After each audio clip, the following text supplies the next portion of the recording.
Ladies and gentlemen, Stick and Hack members, and those looking to improve their golf game, your coursework lesson is starting now. All right, everybody, good afternoon and happy Thursday, February the 17th, 3 o'clock here in the East, and we are live with another coursework presented by Stick and Hack. As you very well know by now, over the last months, these are live so that you can be interactive, you can ask questions, and you can be part of the experience of this live free lesson. We're live on Facebook, we're live on YouTube. If you have questions, if you need something, chat us and let us know, and we will get your answer. This week, we have back with us Gavin Parker.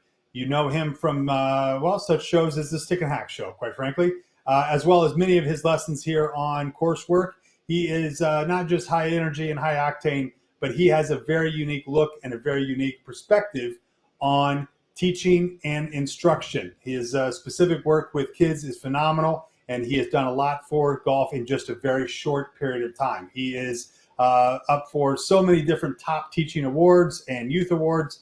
It's incredible. You might have seen him before here on coursework. We talked last week, 2 weeks ago, specifically around training and the importance of training. And we bring in now Mr. Gavin Parker. Gavin, good to see you. Thanks for being part of Work by Stick and Hack yet again. Thank you so much, Adam. Thank you for having me. Very welcome. So we talked last time, Gavin, about the specifics of training. And when you think of training in golf, it is different than training for any other sport. You have to do things a certain way. And yes, there's some training in the physicality of the sport, but this is more about your mental, more about some of the things you can do slowly to gain either yardage, to gain more consistency, as well as to gain muscle memory. So practice and training in some cases are different. Explain that to us and then take us through this lesson. Perfect. Thank you so much. So when it comes to practice, there's basically two schools of thought for practice. There's the block practice, continuously working over and over on the repetitions of your mechanics. Then there's random practice, hitting balls to different targets, hitting different swings, different clubs. But when it comes to training, Adam, that's about, there's going to be some type of challenge involved. There's going to be a reason, there's a method, you want to measure something. So today, I want to give you the best variation to train where you can incorporate not only practice, but you can train a little bit as well. So what I want to give you guys today is a little bit of some variability amongst a task constraint. And if you can have any amount of variability amongst some type of task constraint, that will allow you to create more skill, which will give you a little bit more consistency. So what I'm going to start off here with today is I'll be hitting 3 balls for all the drills that I'm doing today.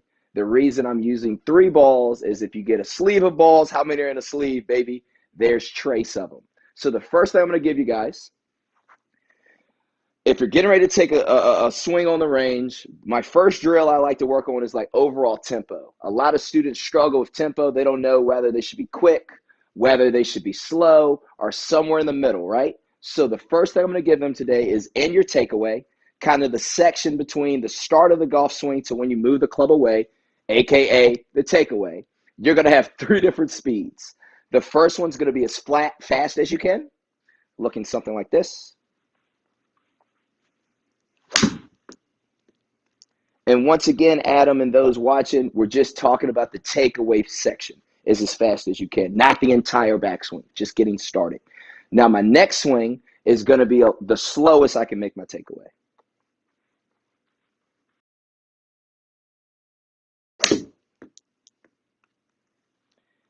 And now the third one, you guessed it, Adam, it's going to kind of be like Goldilocks. Find somewhere in the middle between those 2 ranges. So it's going to be kind of even Steven, if you will.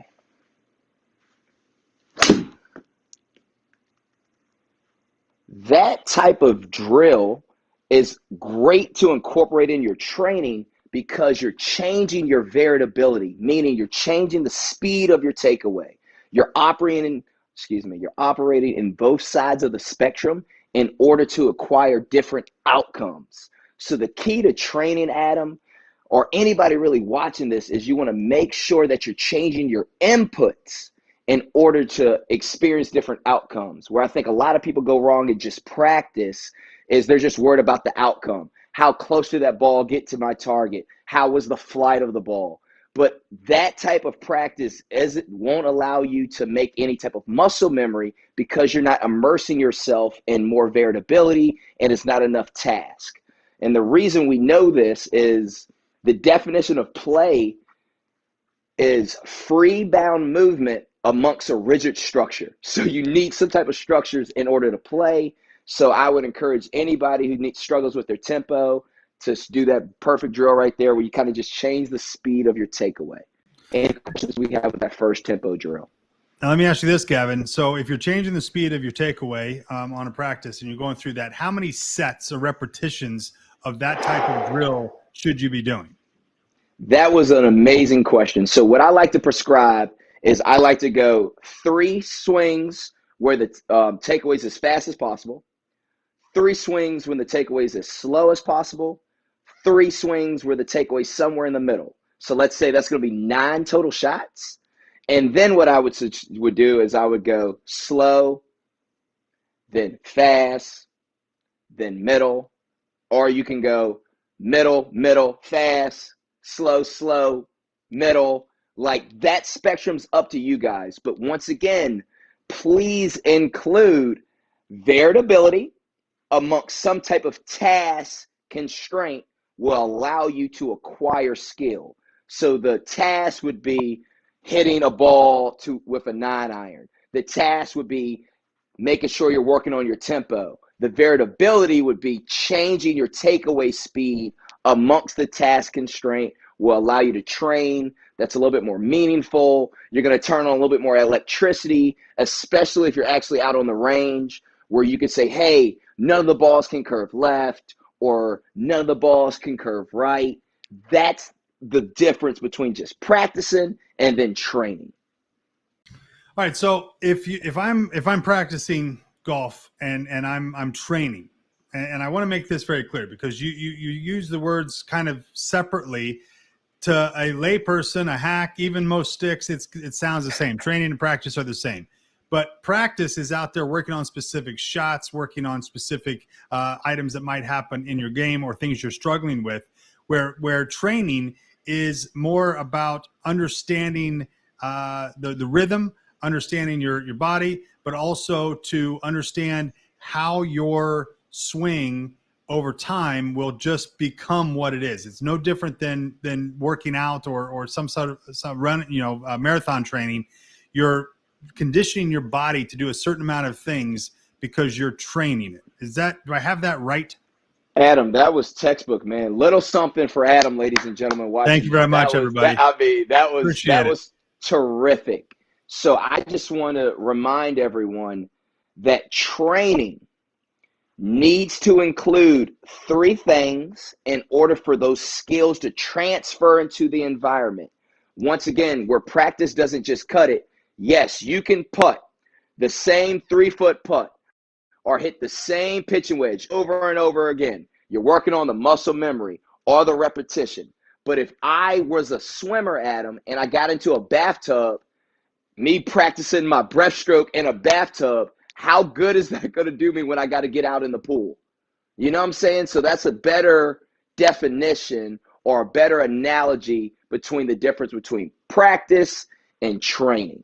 Once again, and we are trying to become sticks, or if we want to be less of a hack, you need to make sure you understand, well, sometimes I just want to be practicing, meaning you need to hone in just getting the repetition or the range of motion. But if you want to take it out to the golf course, into the environment, we need to make sure we're training in an environment that's indicative of the one that we'll be playing in. Meaning when you play around a golf, it's going to take a long time. You hit one ball, different swings, timing or lapses, different variability, challenge. Are you going to hit the green? Are you going to miss the green?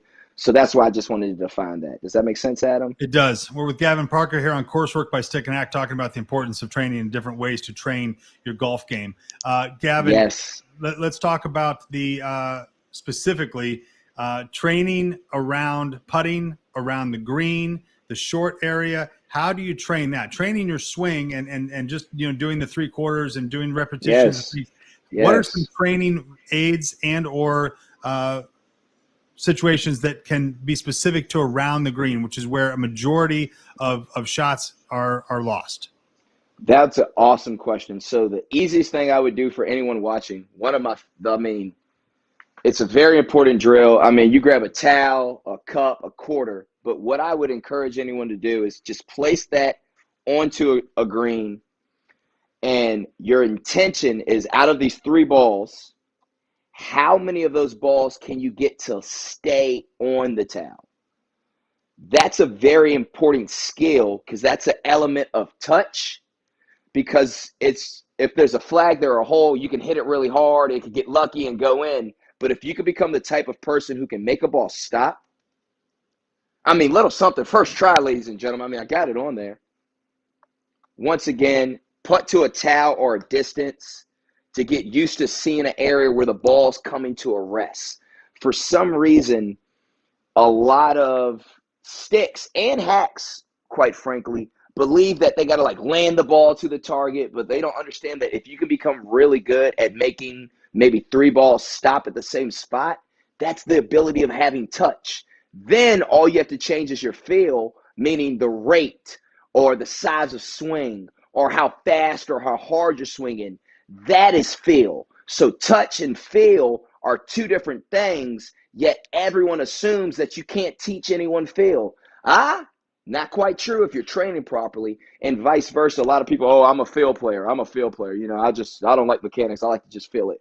Well, I can tell you right now what you're feeling. You're feeling the weight of the club. You're feeling the sweet spot. Like, it's very interesting. So that's what I would say around the green. Put like a towel or a coin and just get used to trying to make your ball stop there. Some of the pros that I see, Gavin, they will be hitting to a line. So if the hole is here and the line is, a little 2-3 foot breaker, they'll put a tee kind of at the apex of that break, and they're not trying to hit the hole. They're not trying to hit the putt. They're trying to hit to that tee, and their goal is to hit the tee on the apex of the break, and that is training them, not practice. It's training them to hit a certain mark. Tell me about that. So, I mean, one of my favorite books was Harvey Pennett's Little Red Book. And I'm pretty sure, I can't give you the specific page number, but it's at least chapter 11 or chapter 13. Harvey has this amazing saying that goes, aim small, miss small. So the belief and the concept between practicing of trying to get a ball to hit a tee, that's such a small target and such a small capture width that if you have a bigger hole or, it becomes easier. It's not as traumatizing. It's a little bit more inviting to practice at aiming to a smaller a smaller target. And I think that's what a lot of tour players are kind of working on when they're doing those type of drills, especially with some constraint. Once again, you said something I love. There was some type of task constraint with that. There was a tee, and the pros had the ability to change their variability, meaning, wow, did I leave one short? Okay, if I left one short, why is that? Well, maybe my backswing wasn't long enough. Now they're changing their inputs, Adam, in order to influence the outcomes, where I think a lot of hacks are just like, oh, I missed the tee. All right, let's hit the next one. Oh, I missed the tee. All right, let's hit the next one. Where they're not paying attention to, like, they're leaving balls short, then they're leaving balls long, and then they just keep reacting to the previous shot. Whoa. I'm going to say that again, those of you watching at home. A lot of hacks react to the previous shot, meaning if they hit the last one to the right, they're going to overcorrect and hit the next one to the left. And then they realize they hit another one to the left, then they're going to overcorrect, and then it constantly just puts you in this ebb and this flow of where you're reacting to your previous shot, where you would notice sticks realize that if they're going to hit a shot and they're like, oh, it went a little long, they're going to make a slight adjustment in their inputs. Maybe they're going to hit it a little softer in order to change that outcome, where I think hacks would just overreact and just go to the complete opposite side of the spectrum right away. Once again, that's why it's so important, those of you watching this right now, is to understand that if you want to get any type of skill acquisition, any type of skill development, if you want to get more consistent in the game of golf, please change your variability in between a task constraint. Just because someone's giving you the perfect grip, Adam, or the perfect setup or the perfect looking backswing on camera. Just having perfect information isn't enough to allow your brain to make memories to be able to learn it so that you can perform.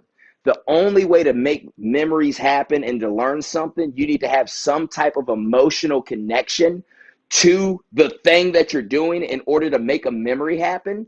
So therefore, if you add a target, a constraint, a towel, something that's directing your attention to something that's external, meaning something that's not, oh, how's my grip? How's my stance? Now that you directed your attention to something external, that gives you the ability to change your inputs, meaning size of swing, speed of swing, rate of swing.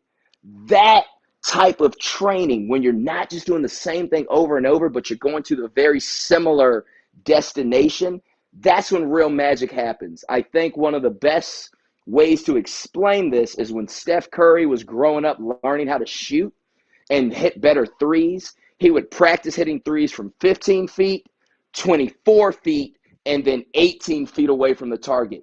Once again, you'll notice he was shooting from 3 different distances in order to become automatic from the range. For example, if a free throw line's 12 feet away, Steph was shooting from 8 and 16. Not just 12 feet every single time.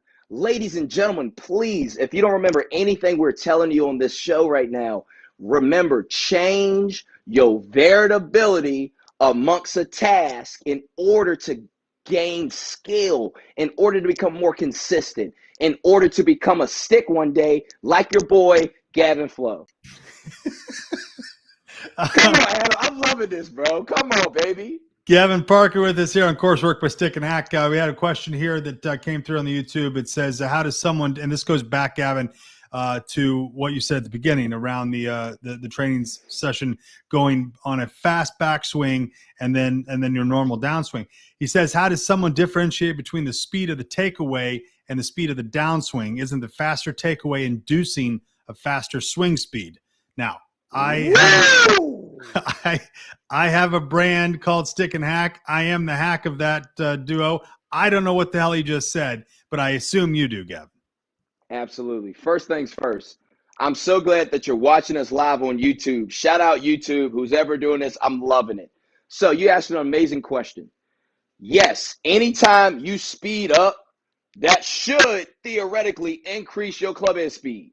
You know what I'm saying? If you go quicker, I mean, if you want to swing faster and hit the ball farther, it just makes more sense to do it quicker, right? I want to be very serious right now. When I was saying to change your takeaway speeds, that's not the backswing. It's just this section, the moment between the start to this moment. That's the takeaway. Then it's up to you, the player, to realize to just react from changing takeaway speed. Notice how as I get to the top, it's slowing down. No matter what, ladies and gentlemen, once you actually get to about this phase of your golf swing, there's nothing you can do to change it too much on the downswing. Like, the damage has been done. Everything's been gone. Like, the golf swing's literally like 0.4 seconds. Like, it's 4 seconds fast. Like, you don't have enough. Ooh, I don't want to get too deep. But, yeah, that's why I'm putting the emphasis on the takeaway, sir. So, yes, if you do anything faster, it theoretically should increase your club head speed. But the whole purpose of why I was giving you that drill is to understand your tempo. Not what I want you to do, what you like doing.